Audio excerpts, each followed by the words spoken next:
Safari, alambic, zéro, douane, artichaut, toubib, aubergine, algèbre. Alors qu'est-ce qu'il peut y avoir de commun entre tous ces mots? Eh bien, tous nous ont été transmis par la langue arabe et montrent bien l'influence sur notre propre culture de cette civilisation musulmane. Voilà pourquoi aujourd'hui j'ai eu envie d'aller me promener dans l'histoire des arts, des sciences, tout simplement de la connaissance en terre d'islam, histoire de nous faire mesurer tout ce que notre culture doit à cette civilisation. Alors pour bien comprendre, regardons bien sûr quelques cartes. C'est ici, en Arabie, autour de la ville caravanière de la Mecque, que naît au 7e siècle une nouvelle religion, l'islam. À partir de cette péninsule, les troupes musulmanes conquièrent en moins d'un siècle le Moyen-Orient, la Perse des Sassanides à l'est, et à l'ouest, l'Égypte byzantine et les côtes nord-africaines. Avec l'arrivée en 661 de la dynastie des Omeyyades, les conquêtes reprennent et le détroit de Gibraltar est franchi en 711. Ainsi, partie de la Mecque, la nouvelle religion s'impose désormais sur un immense territoire qui va de l'Atlantique jusqu'au fleuve Indus dans le sous-continent indien. Eh bien, c'est dans ce creuset, déjà riche de l'héritage grec, romain, perse, byzantin, que va s'élaborer l'art, l'architecture et la culture arabo-musulmane. Eh bien, c'est cette histoire que je voudrais vous raconter aujourd'hui. Car c'est à partir de ce même territoire que des savants, musulmans, juifs, zoroastriens, chrétiens vont collecter, traduire et améliorer les savoirs de l'Antiquité avant de les transmettre quelques siècles plus tard à ce que l'on appelle l'Occident. Les califes omeyyades font de Damas leur capitale, puis ils fondent Kairouan, souvent considérée comme la 4e ville sainte de l'islam, après Jérusalem, Médine et la Mecque. À Jérusalem, les Omeyyades édifient le dôme du rocher sur l'emplacement du temple de Salomon. C'est l'un des premiers exemples de l'architecture musulmane. Puis à Damas, ils construisent la grande mosquée des Omeyyades, dont le plan va servir de modèle à toutes les mosquées arabes. Sur le plan politique ou religieux, le Coran est désormais écrit, l'arabe est la langue officielle de tout l'Empire, le dinar remplace les anciennes pièces perses ou byzantines, et de nombreux fonctionnaires servent l'administration et prélèvent l'impôt. Et pourtant, ce monde omeyyade est loin d'être stable et unifié. De très nombreux conflits menacent de faire éclater cet ensemble politique et religieux.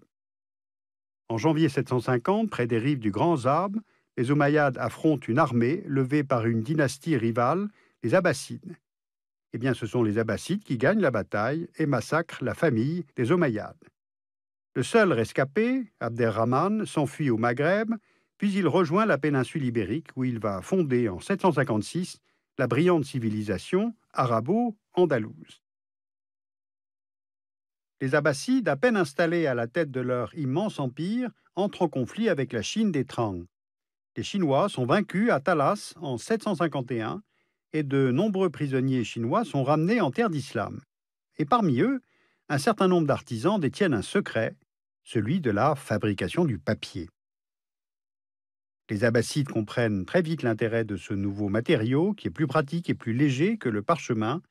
Son usage s'impose rapidement tant dans l'administration que pour la diffusion du Coran. Samarcande devient alors le premier centre de production du papier du monde musulman. Après en avoir amélioré la fabrication en y incorporant des chiffons, le papier arabe finit par s'imposer en Occident. On le retrouve en Espagne au XIe siècle, puis en Sicile au XIIe et en France au milieu du XIIIe siècle. Eh bien, c'est là un premier exemple de la transmission d'un savoir de l'Orient vers l'Occident. En 762, les Abbassides fondent de toutes pièces une nouvelle capitale, c'est Bagdad. Regardez cette carte. Bagdad, sur la rive droite du Tigre, était une ville parfaitement circulaire. Son modèle est inspiré des cités sassanides comme l'antique ville de Gour, dont les ruines se trouvent aujourd'hui en Iran. Bagdad, capitale politique des Abbassides, devient vite la capitale intellectuelle de l'époque. Le calife Al-Mamoun y édifie la Maison de la Sagesse. Cette institution est à la fois un lieu de réunion, un centre de traduction, une bibliothèque, et son organisation s'inspire des grands centres intellectuels antiques comme l'Académie de Gundishapur, créée 3 siècles plus tôt par les rois sassanides. Plus de 100 traducteurs, copistes, relieurs s'affairent à inventorier, traduire et compiler l'ensemble des connaissances grecques, syriaques ou indiennes. On entre alors dans l'âge d'or de la science en terre d'islam. La Maison de la Sagesse abrite aussi une riche bibliothèque dirigée par le plus grand astronome et mathématicien de l'époque, Al-Khwarizmi. Ce savant est probablement originaire de la ville de Khiva, située dans l'actuel Ouzbékistan. Arrivé à Bagdad, il entreprend de répertorier et d'améliorer les méthodes de résolution des équations. Il publie le résultat de ses travaux dans un ouvrage intitulé Abrégé du calcul par la réduction et la comparaison. Cette idée de réduction mathématique est exprimée par le mot arabe al-jabr, ce qui nous donnera le mot algèbre. Al-Khwarizmi est aussi à l'origine du mot algorithme, qui n'est autre qu'une traduction de son nom latinisé. Et après l'algèbre et les algorithmes, il va introduire dans le monde musulman les chiffres indiens de 1 à 9, ainsi que l'utilisation du zéro. Vous voyez là les différentes graphies, depuis les premières formes indiennes jusqu'aux chiffres que nous connaissons aujourd'hui. Et c'est probablement par l'intermédiaire d'un moine français, Gerbert d'Aurillac, qui va devenir le futur pape Sylvestre II, que ces chiffres indo-arabes parviendront au monde chrétien via l'Espagne musulmane. Al-Khwarizmi est aussi l'auteur de l'une des premières tables astronomiques en langue arabe, car l'astronomie est une science importante en terre d'islam puisqu'elle permet de déterminer l'heure des prières, la direction de la Mecque, le début et la fin du mois du Ramadan. L'astronomie musulmane est d'abord l'héritière des savoirs des Bédouins de la péninsule arabique, puis ce sont les traductions des textes issus des mondes grecs et byzantins, perses et indiens qui vont permettre l'amélioration des connaissances. Par exemple, le traité d'astronomie de Ptolémée, rédigé au IIe siècle de notre ère, est immédiatement traduit et critiqué. L'astronome Al-Tusi en donnera une version corrigée qui fera autorité et circulera d'Orient vers l'Occident, puisque l'exemplaire que vous voyez là a été ramené en France au XVIIe siècle à la demande de Colbert. L'intérêt pour l'astronomie s'accompagne de la création de dizaines d'observatoires dans l'ensemble du monde musulman. On y construit des instruments de plus en plus imposants, car ils permettent une bien meilleure précision, et les astronomes s'intéressent aussi aux instruments plus petits, car on peut faire ainsi des relevés plus rapides, et même sur les navires. Ainsi l'astrolabe, dont le principe était déjà connu des Grecs, ne cessera d'être perfectionné, et son utilisation se généralisera en Europe à partir du XIIIe siècle. Reprenons notre carte de l'âge d'or des sciences musulmanes. Nous sommes sous le règne d'Haroun al-Rachid, le calife des Mille et une nuits.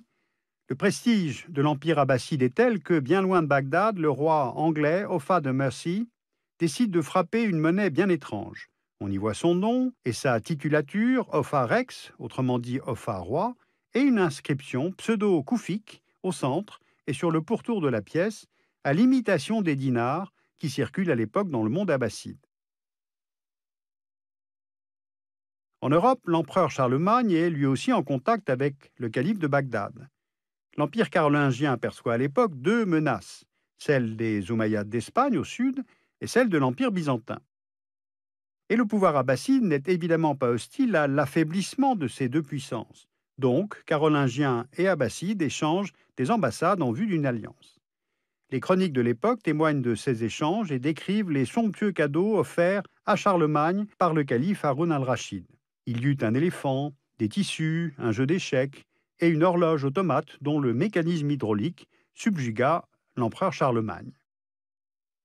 Machine hydraulique et automate conçue par l'ingénieur kurde Al-Jazari, mise au point de l'alambic par Jabir ibn Hayyan, le père de la chimie moderne, traité vétérinaire, ce qui est logique avec l'importance du cheval dans la culture arabo-musulmane, les textes médicaux aussi, ils sont très nombreux dès l'époque abbasside. Il nous faut mentionner aussi Avicenne, un médecin persan, traducteur des œuvres d'Hippocrate et de Galien, qui rédige son canon de la médecine. Il servira de référence dans les universités européennes jusqu'au XVIIe siècle. Et si l'on regarde maintenant du côté de la cartographie, la production et les avancées scientifiques sont énormes et serviront de base à la cartographie médiévale occidentale. En 1154, le géographe Al-Idrissi entreprend pour le compte du roi normand Roger II de Sicile une map-monde composée de 135 feuillets. Une fois assemblés, les cartes d'Al-Idrissi nous donnent l'image du monde tel qu'on se le représente à l'époque, et c'est un monde qu'on ne reconnaît pas, tout simplement parce que les codes de représentation cartographique ne sont pas ceux que nous pratiquons aujourd'hui.